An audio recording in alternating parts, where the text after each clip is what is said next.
Refreshing talaga. Tignan mo guys. Oh. Ganda. Simple. It's a simple ano lang siya. Pag sa labas mo lang siya titignan. Pag di ka pumapasok guys. Parang ano lang siya. Ordinaryong ano lang siya park. Kasi it's really a very small park. So yan. Tapos tignan nyo guys. Ganda oh. Ganda oh. Ganda talaga oh. I will gonna take a picture with you guys. Come on, stand up there, oh. Behind the flowers. Ang ganda talaga, guys. Para siyang ano, para siyang kwan. Pag ganun pa kayo, dyan, para medyo gitna. Yan, ganyan. Yes, of course. Yes, 1, 2, 3. Yan. Ayan, guys. Yeah. Yan, oh. Yes. Yan. Pasyal kayo dito na ano guys, pagkuhan kayo.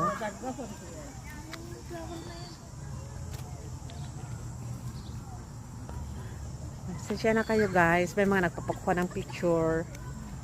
Alam nilang busy akong nag-video sa kagandahan ng paligid guys. See? May iba-ibang ano naman, mga iba-ibang ayan. Pag kung gusto nyo pupunta yun, parang medyo ang dating na doon is parang yung ano ka, parang nagha-hike ka lang. So, salamat talaga sa Panginoon guys. Oh, ganda talaga. Yung nakaka-relax ba? Yung green na green yung ano, yung nakikita mo, di ba? So, ano, yung nakaka-enggan yung maglakad-lakad. Yeah. So, ayan. So, yung pag ganito na let's say mga hapon, ganun na, pwedeng maglakad-lakad lang dito guys. Nakaka-relax talaga. Pwede kayong mamasyal dito lang sa Rosetta Park. Tapos, wow, tingnan nyo to guys, oh. Dito, oh. Tingnan nyo to guys. Ganda, oh. Wow. Kasi nung last na nagpunta kami dito guys, that was ano, spring parang nun eh. Wala pa, hindi ganito.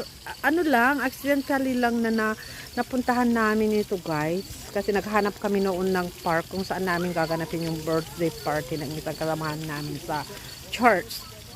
So, sa paghanap namin, napasok din namin itong park na ito. But then, we found out na small park lang siya. Tapos, wala siyang masyadong mga table. Although doon sa unahan, may mga parang mga ano rin, mga table rin na kunti lang, dalawa lang yata yun or tatlo. So, it's not advisable na doon ganapin yung ano namin.